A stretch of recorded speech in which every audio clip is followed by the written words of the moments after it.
Dobro večer. Skratka, lepo pozdravljeni v času avgusta. Tudi Ozu je naredil kar nekaj filmov v letnih časih. Ne? No, ampak kot je bilo že povedano, smo se tukaj zbrali zaradi dveh razlogov, ki se stikata. Ne? In to je na eni strani pač seveda projekcija Ozovega filma, na drugi strani pa seveda prevod Gilesa Deleuza, Podoba čas. Mogoče samo zelo na kratko, gre za knjigo, ki je izšla v založbi Studia Humanitatis, in to je druga knjiga v Deleuzovem filmskem opusu, da tako rečem. Prvi je bil Podoba gibanje. No, ta knjiga Podoba gibanje je šla že leta 1982 v originalu, prevod pa 1991. No, potem pa to knjigo je prevedel Stojan Pelko, ki je prevedel tudi prva 3 poglavja te druge knjige. No, preostali del je pa prevedla Jelka in tudi, jaz sem pa tudi prispeval eno spremno besedo. No, in tukaj bi rad izkoristil to priložnost, da obudim spomin na neutrudno Nedo Pagon, ki je imela velike zasluge, da se je vendarle izšlo tako, da je ta prevod izšel, vendar pa, bi rekel, ni dočakala tega izida. No, toliko za začetek, zdaj pa ne bom kaj veliko uvoda delal v zvezi z najprej z samim prevodom knjige. Bom samo povedal to, da danes je nevarno, da se boste veliko naučili o konceptu časa. Če ste prebrali, ne vem, recimo Hawkinga ali Einsteina ali bog ne daj Dostojevskega in si mislite, da kaj veste o konceptu časa, ste se zmotili. Prebrati morate seveda Gilesa Deleuza in njegovo knjigo Podoba čas. No, seveda, knjiga je bila napisana v francoščini in je bilo pač nekaj dela s tem, da smo jo prestavili v slovenščino.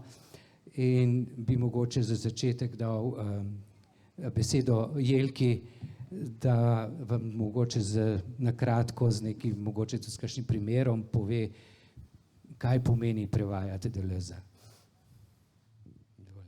V redu. Dober večer. Torej, tukaj sem zato, da povem par besed o tem konkretnem prevodu. Čeprav, no, in lahko rečem pač za začetek to, da je to moj 3. prevod, ampak pač vsaka Deleuzova knjiga je stvar, pač problem zase, ne? In sicer prevajalcu oziroma prevajalki pač pomagajo prejšnje izkušnje z prejšnjih prevodov, potem tudi izkušnje drugih prevajalcev, kar zadeva terminologijo in tudi recimo temu stil, ne? Ampak vseeno je vsaka knjiga pač delo in neke vrste umetnina zase, ne? Pravim umetnina, čeprav tukaj gre za teoretska dela, filozofsko delo in ne za beletrijo, ne? Ampak njegova misel, Deleuzova misel, ravno tako, kakor misel soavtorja Felixa Guattarija, njegovega prijatelja, sodelavca in soavtorja nekaterih knjig, je pač je tudi umetniško delo, nekako način razvijanja misli, ki je drugačen od vseh predhodnih načinov, se pravi filozofov, tako preteklih kot tudi polpreteklih in sedanjih teoretikov. In zato je pač to neko pač posebno delo, Prej so bili že omenjeni koncepti, ne. To je tekst, upam si trditi, no, da pravzaprav vsak Deleuzeov tekst je pravzaprav pripoved o konceptih. In ta knjiga je strukturirana tako, da ni nek zgodovinski pregled, ni nek samo sistematski, teoretski pregled, kakorkoli zastavljen, pač pa so določeni koncepti, ki so ogrodje te knjige in potem o filmih, se pravi o tem, o čemer pravzaprav govori, ne, govori na podlagi teh konceptov, kar pomeni, da v bistvu na te koncepte navezuje posamezne svoje ugotovitve, analize, opažanja glede posameznih filmov in zato skače od filma do filma in to je za prevajanje najbolj naporno, ne, ker bi tisti pač, oziroma tista, ki prevaja, to je konkretno jaz, bi morala poznati pravzaprav vso zgodovino filma, se pravi vse filme, ki kot se zdi, jih je Deleuze poznal, ne, ker drugače se mi zdi je nemogoče, da bi to lahko samo iz sekundarnih poročil imel v glavi vse te detajle in strukture, vse filme, kar jih sploh je bilo do njegovega časa v zgodovini, ne. Tako da je že to en tak fenomen, ne. In potem seveda so bile tukaj zelo velike težave, najprej tudi z naslovi teh filmov, ker pač kako jih prevesti v slovenščino, ker mi vemo, da se filmi prevajajo na zelo različne načine, ne, in se jih naslovi filmov in se jih absolutno ne da dobesedno prevajati in potem smo imeli precej dela s tem. No, tukaj mi je dosti pomagal Darko, ki pozna filmsko zgodovino oziroma te konkretne filme, je v tem dosti bolj doma kot jaz, no, ravno tako tudi Stojan, tako da smo odkrivali te naslove, kje bi bili in kako bi bili, ker na enem samem mestu jih ni, ne. In potem je bilo še to, da smo pač skušala tiste filme, torej so bili v tekstu so se pojavila mesta, kjer dejansko človek ni vedel, kako bi zdaj določene stvari prevedel, ki so se navezovale na določene prizore v določenih filmih, ne. No in en tak primer, če vam samo povem za ilustracijo, je na primer iz Fellinijevega filma 8,5, kjer ko govori, pač Deleuze o tem govori in pravi, opiše prizor, kako je ta medicinska sestra delila timbale, ne, timbal, francosko, timbal in se pravi, zdaj kaj je to, ne, in zdaj, kajti timbal ima več pomenov, ne, lahko pomeni, prvi pomen je meni prišel takoj, to so pavke, ne, neke vrste tolkalo, je pa tudi neke hrana, pa neke vrste posoda, ne, in potem nisem vedela in zato smo morali, na srečo se danes to da, ne, da mi je Darko omogočil, da sva si ogledala ta film doma, ne, in da smo videli, da pravzaprav deli neke vrste kozarce, no, mislim, v bistvu nekaj, kar je kombinacija nekaj med skodelico in kozarcem, ne. No, in takih mest je bilo še precej. Poleg tega pa tudi bi samo opozorila še na to dejstvo, da so pač nekateri filmski izrazi, ki sodijo v filmsko terminologijo, niso prevedeni, na primer recimo cinema verite in podobni, ki se uporabljajo tako v slovenski literaturi o filmu, kot pač tudi v angleški, nemški in vseh drugih, tako da so tudi pač v tej knjigi so ostali neprevedeni, ker sem predpostavljala, da tisti, ki bo knjigo bral, bo to pač razumel, ve, zakaj gre, ne. No, poleg tega je pa še v knjigi cela vrsta izrazov, o katerih je pač mogoče vselej razpravljati, kako jih prevesti. Če povem, to so pač te slavni Deleuzeovski in Guattarijevski koncepti. Če omenim samo enega, na primer izraz francoski devenir, ki pomeni v slovenščini ga je mogoče, to je nedoločnik v francoščini, v slovenščini pa ga je mogoče pač prevajati kot postajati in v določenih kontekstih tudi postajanje, ne. In zdaj te konteksti, kdaj je postajanje, kdaj je postajati, pač so odvisni od kompetence in občutka tistega, ki prevaja, in potem učinek pa od tistega, ki bere. To je, hvala lepa. Okay. No, ne vem, če je potrebno, ampak bom rekel, ne, da vas bo pa zdaj, da ste zdaj dočakali, da bo zdaj končno nekaj besed tudi o Ozuju, ne. Tako da bi prosil Stojana. Hvala, Darko, dober večer. Za šalo, za začetek bi lahko rekel, da ste, če ste pozorno poslušali Darkotu, ugotovili, da se mi trije s tema dvema knjigama ukvarjamo toliko časa, kot Slovenija sama sabo. Od 1991 do 2021, tako da v bistvu slavimo 30-letnico ukvarjanja z Deleuzeovo filmsko teorijo. V resnici moram začeti z dvema izrazoma hvaležnosti. Eden je, da brez njiju dveh tega drugega dela definitivno ne bi bilo, in s tem se meni odvaljujem velik kamen srca, ker preprosto tega projekta nisem bil sposoben končati. Ne pravočasno, ne sploh v času, in v bistvu z tem prihodom, bi rekel, Jelke in Darkota je ta knjiga ugledala luč dneva, svetlobo kina. Druga zahvala je pa tistemu, ki se je odločil, da bo z potovanjem v Tokio na nek način pričakal ali pa pospremil to knjigo.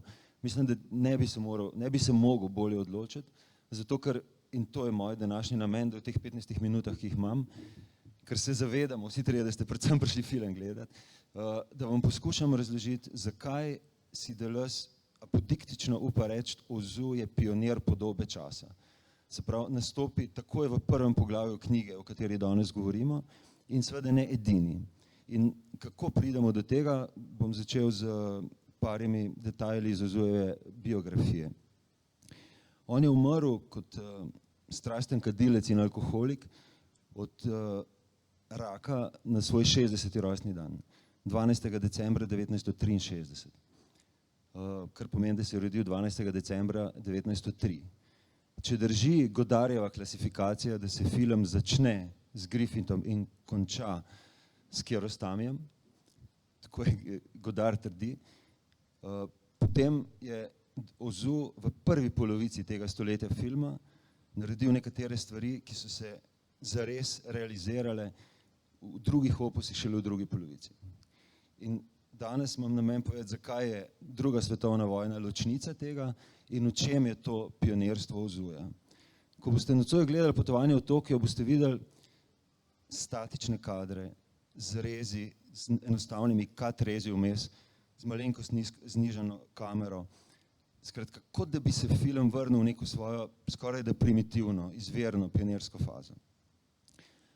Pa vendar se morate zavedati, da je ta isti Ozu, ki take filme dela v 40-ih, 50-ih letih, svoj prvi film naredil 1927, v filmski svet po vstopu leta 1923 kot fizikalc, ki je pomagal nositi kamero. Napredoval do asistenta kamere, asistenta režije, in potem v 3 letih, ko se je recimo v Hollywoodu zelo razvil B-film, ko so se delali poceni filmi za prvo projekcijo, v letih 28, 29, 30 posnel 18 filmov v 3 letih. Prvo leto 5, drugo 6, drugo 7. In če tudi ne znamo japonsko, bomo vsi razumeli, da je delal v žanru, ki se mu rekel nonsense mono. In potem kasneje Indai Geki.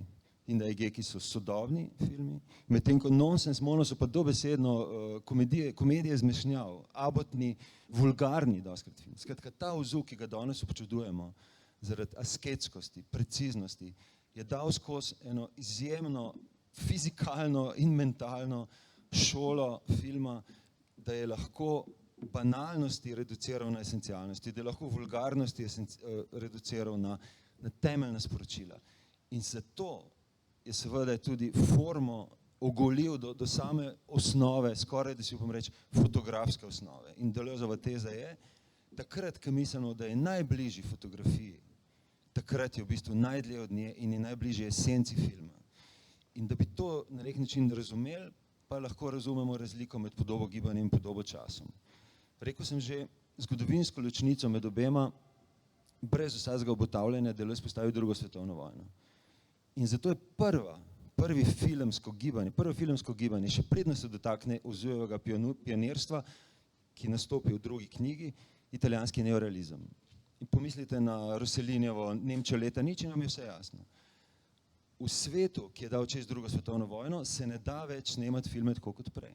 Ne samo zato, ker je krajina porušena, ker so mesta porušena, ampak ker so temeljne relacije porušene. In če drži, kar je rekel Adorno, da se po Auschwitzu ne da delati poezije, potem nas že neorealizem nauči, da se po drugi svetovni vojni ne da na tak način snemati filmov kot prej. Klasičen način. Nismo bili dosti pozorni na začetku, ko smo še v kinoteki nekoč gledali Ozuja, da se potovanje v Tokio, da starša kreneta iz province Hirošima in da je Noriko, vdova, ki jo boste danes videli, vdova 8 let. Film je posnet po leta 1953. Mi na nek način s tem, ko mislimo, da imamo opravka z družinsko melodramo, včasih spregledamo, da imamo opravka z temeljno refleksijo druge svetovne vojne tudi v japonski zgodovini in tradiciji. In zato so seveda mnoge relacije temeljito, ne samo porušene, ampak zravnane z zemljo. Tisto, kar si velja ob Ozuju zapomniti, je par temeljnih formalnih elementov, po katerih ga prepoznate takoj.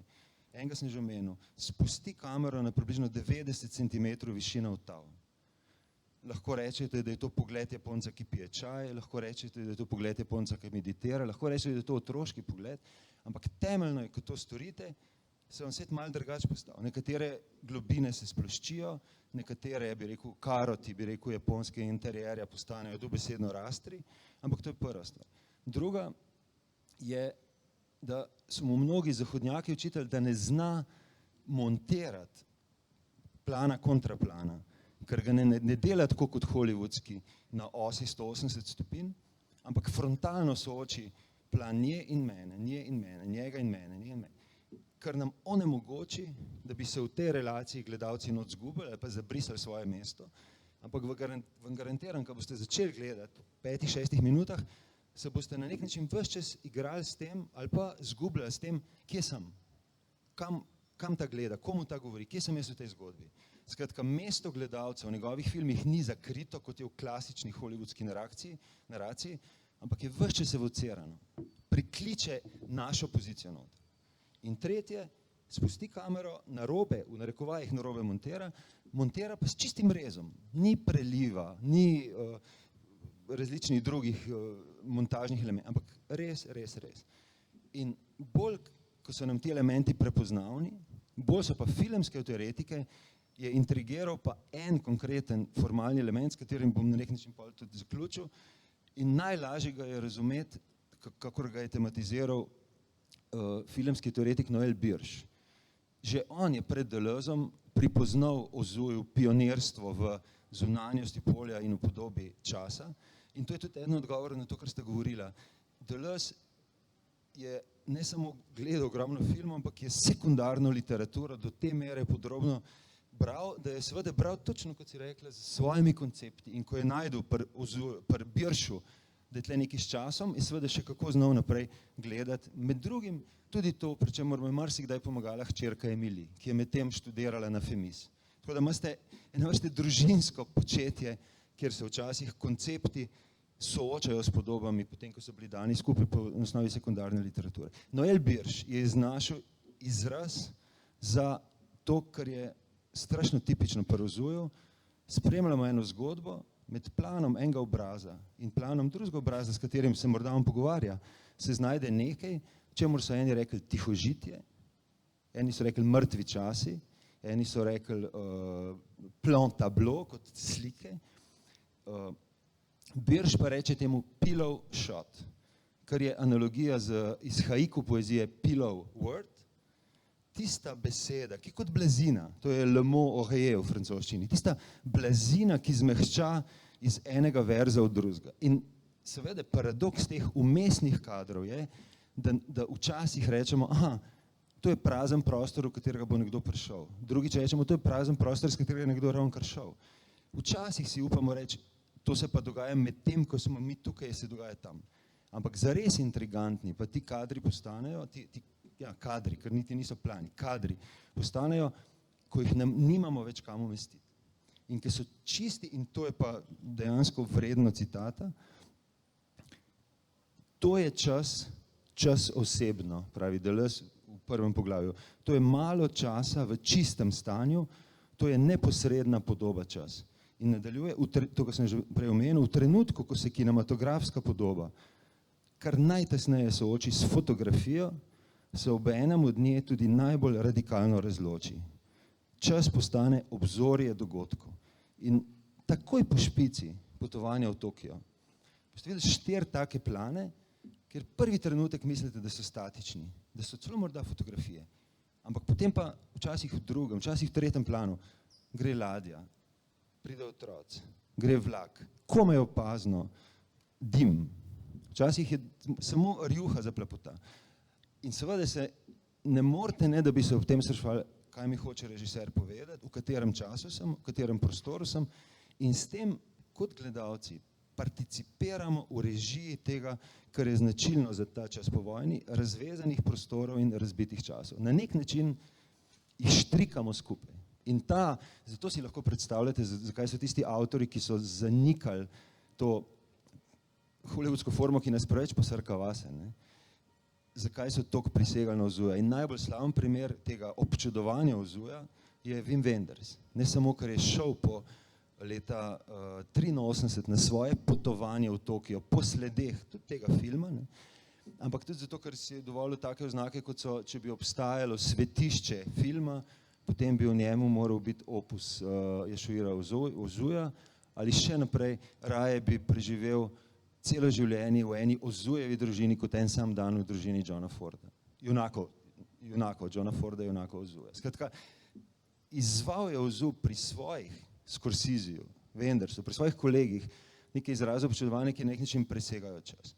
Jaz mislim, da sem že proti koncu svojega časa, tako da tisto, kar se mi zdi morda samo pomembno je, da pri Ozuju, tudi v tem filmu, tu pa tam, ta glavna stvar vam nisem povedal, ker je ta poanta vojne se mi zdi strašno pomembna, ne samo Hirošima pa vdova, ampak Ozu je bil 2-krat prej upoklican, 24-27, ampak leta 1943 je bil pa poslan, ne v Burmo, kamor bi ga prvotno morali poslati, ampak v Singapur. In v Singapurju bi morali ti fanti snemati propagandne filme. Njegovi kolegi iz tistega časa pa si pravijo, da je večinoma hodil v kino. In on je takrat, leta 1943, videl leta 1939 posnet Stagecoach, 1940 posneto Rebeko Hitchcockovo, film, ki ste ga včeraj tle gledali, kdo je bil tle Sadovi jeze, 1940, in leta 1941 posnetega Citizena Kanea, ki ga je daleč najbolj od vseh fasciniral. In meni se zdela taka lepa zgodovinska zvijačnost uma, da Deleuze poleg neorealizma in Ozuja ravno Wellsa ima za tretjega iznajditelja podob časa. Ampak tam, kjer je Wells moral skonstruirati vse plasti Citizena Kanea, da je prišel na koncu do Rosebuda, na nek način si upa Ozu samo spustiti kamero, pustiti, da traja in se zgodi čudež, zaradi katerega bi ga Wenders dal v svetišče. Tako da želim vam veliko užitkov ob gledanju potovanja v Tokio, malo več o Ozujevi recepciji na Zahodu bo povedal pa še Darko. Hvala. Hvala, Stojan.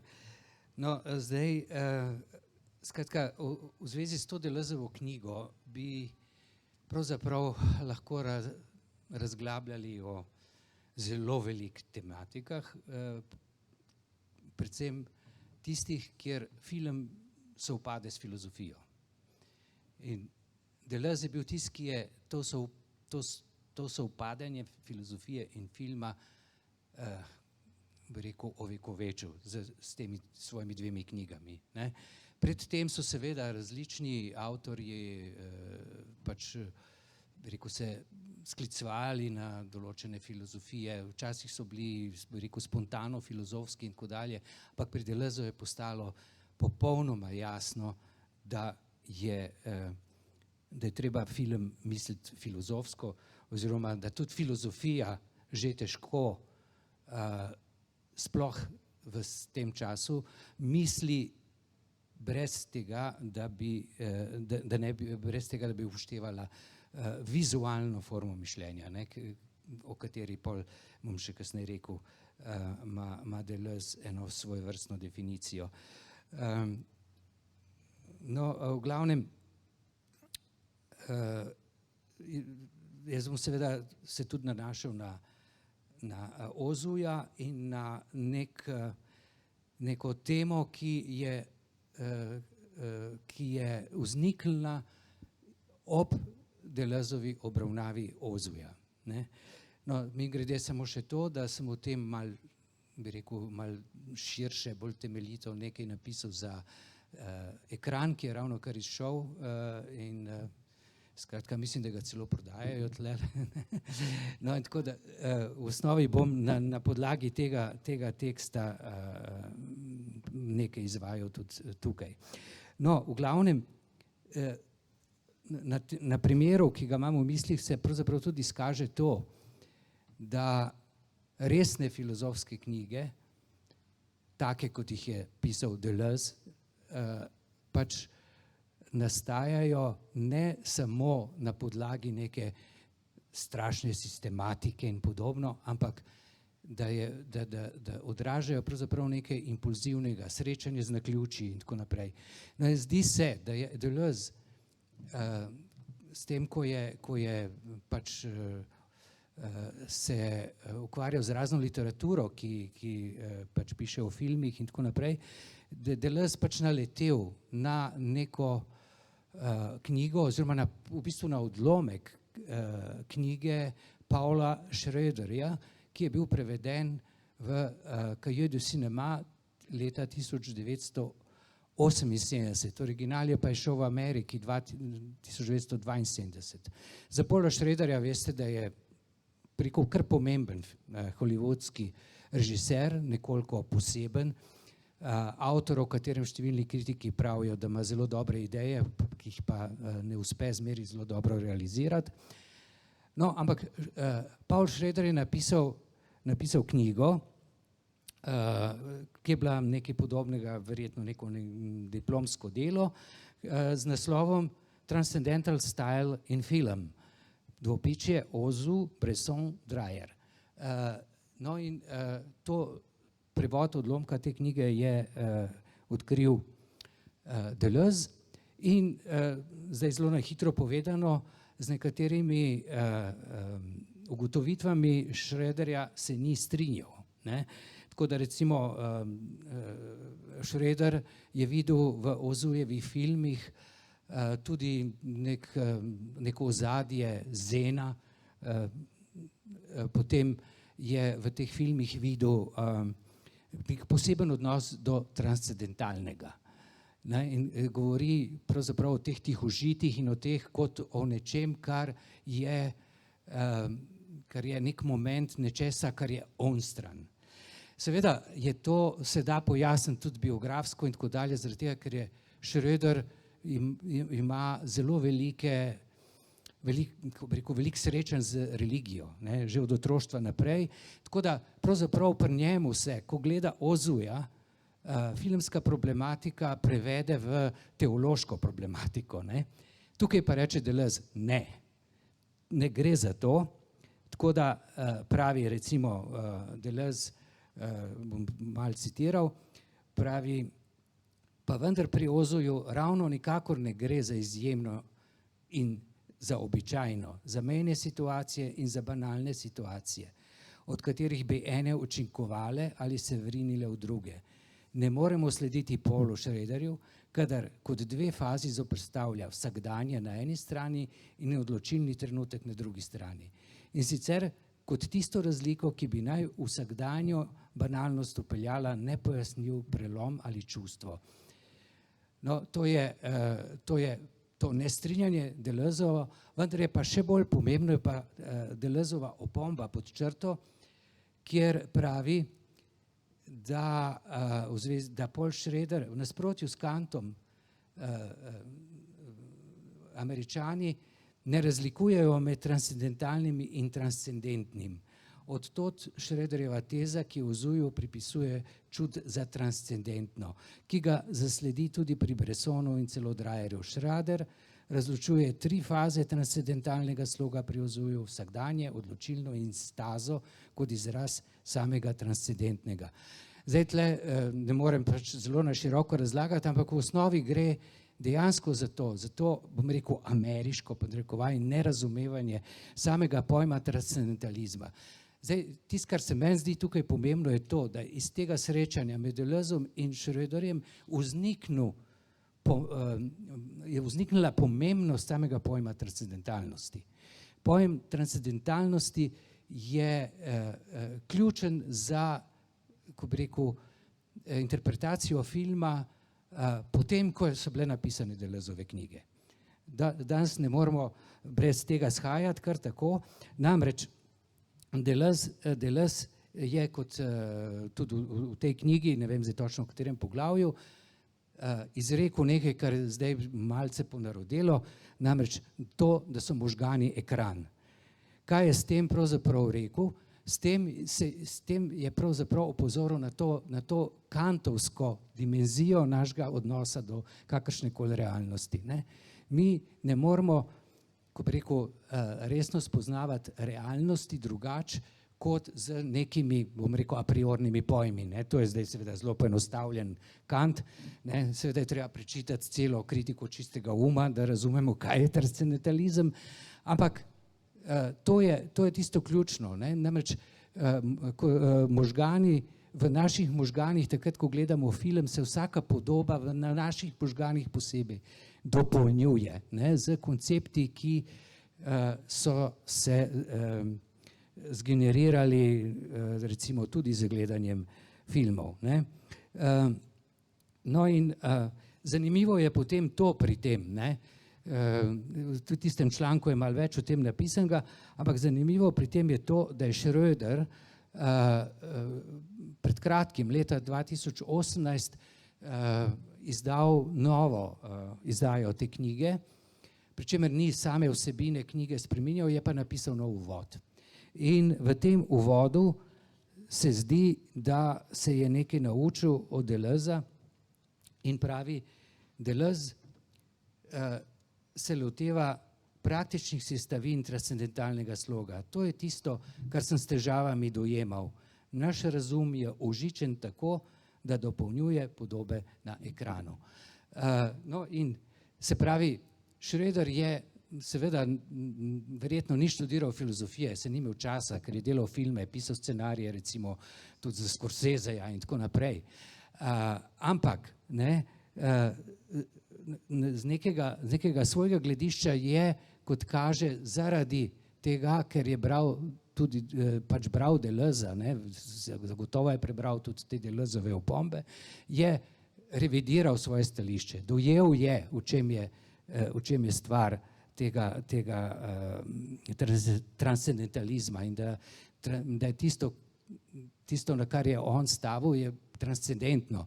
To je namreč v tradiciji empiristične filozofije tako, da zna razpolagati predvsem s transcendentnim. Transcendentno je tisto območje, kjer se lahko pogovarjamo o Bogu in podobnem, to je pač tisto, kar je onstran in tako naprej, medtem ko tega osnovnega pojma transcendentalnega, pa tiste filozofije ne sprejemajo, ker zavračajo ga na podlagi tega, pač, ker je, pač naj bi bila filozofija bliže znanosti kot čemu drugemu in tako naprej. No, v glavnem bom končal s tem, da nauk, ki ga je Schroeder dobil pri Deleuzu, potem vodi v neko njegovo izpeljavo, s katero bi se morda Deleuze tudi strinjal, seveda ni za dolgo živel, da bi se lahko s tem soočil, namreč izpeljavo o tako imenovanem počasnem filmu, ne, slow cinema. To je zdaj trenutno nek zelo, ko bi rekel, močen trend, predvsem v art filmu. Tle imate avtorje kot se, ne vem, Béla Tarr, Apichat Ponk Vereseta Kul, pa ne vem, Ceylan iz Turčije in tako dalje. Tle je, to je zdaj pač in te filmi pravzaprav, ko bi rekel, vsak nekako po svoje, z različnimi momenti, pač nekje sledijo tej osnovni paradigmi, če smem tako reči, tudi, ki bi jo lahko pripisali tudi Ozuju, pa še na drugi ravni tudi Bressonu, na primer, ne. No in to je zanimivo, ne, da Schroeder, ki je hollywoodski režiser, da sredi obkrožen v Hollywoodu z vsemi temi, ko bi rekel, biznis interesi, ki obkrožajo film. Mogoče ne vem, če veste, da je recimo en zadnjih njegovih incidentov je bil film Dying of the Light, kjer je distributer oziroma producent se odločil lansirati film pač z neki svoji montaži in je seveda Schroeder nad tem znorel in potem naredil nekakšno verzijo, ki je naslovil Dark, in ta verzija sloni na DVD posnetkih, delovnih posnetkih in se distribuira preko interneta. Pri čemer je pa seveda ena in druga verzija sta nepopolni in tako naprej. Tako da, ampak ta Schroeder, ki živi v takem okolju, se čuti poklicanega, da tako rečem, ukvarjati se z intelektualnim filmom, bo narekovaj. In tukaj mu je vsekakor tudi Deleuze služil. Tako, no, o tem bi se seveda dalo še veliko govoriti. Naj samo še nasplošno rečem v zvezi z branjem Deleuza. Tle zdaj seveda ne bomo neke didaktike razvijali, ne, kako se bere Deleuze, ampak to je treba računati. Ko se srečamo z njegovimi vstopi v različne filme, Deleuze nima usmiljenja. Pričakuje, da boste film videli, da boste res razumeli njegov tekst. Dostikrat je malo težko slediti, zaradi tega, ker se on sklicuje na film. In seveda on nima časa zdaj neki zgodb na dolgo razvijati in pove, pač gre v to analizo podob, spojev med njimi in tega, o čemer je prej Stojan tudi govoril, tega, kar je recimo Schroeder rekel, da se Deleuze ukvarja s praktičnimi aspekti, kar je pa zelo zanimivo. On kot prakticirajoči avtor, filmski avtor, ugotovi, da se je premalo, ko se je bavil z Ozujem, premalo bavil z praktičnimi aspekti Ozuja in se skušal iti neko teorijo, kar je on imenoval transcendentnega. In potem ga mora priti teoretik Deleuze, da ga pouči, da je treba tudi praktične aspekte upoštevati. No, to je pa seveda zaobsega vse te zadeve, ki vstopajo v polje določanja filmske forme in tako dalje. Tako, jaz mislim, da smo časovno izpolnili normo in ne vem zdaj, a je predvideno tudi možnost kakšne diskusije, to bo pač gospa organizatorica povedala. Ja, diskusijo bomo imeli po moje individualno, če koga še kaj zanima, je po moje najboljše, da vas kar zahakla, ker bomo 5-9 pričeli s projekcijo, kar pomeni, da imate 15 minut, da malo primeljate vse te sjajne razmisleke in uvide, da koga kaj vprašate in pa tudi, da si tam zadaj v tej naši pop-up knjigarni pogledate obe knjigi oziroma predvsem našo glavno krovno knjigo Podoba čas, imamo tudi Podoba gibanje in pa tako kot je že Darko omenil, tudi ta novi ekran oziroma novo številko ekrana, v kateri si lahko preberete njegov daljši prispevek, tako da vabljeni v knjigarno in pa seveda vabljeni, da ostanete z nami na projekciji, katero bo pa potem uvedla Ana. Tako da hvala.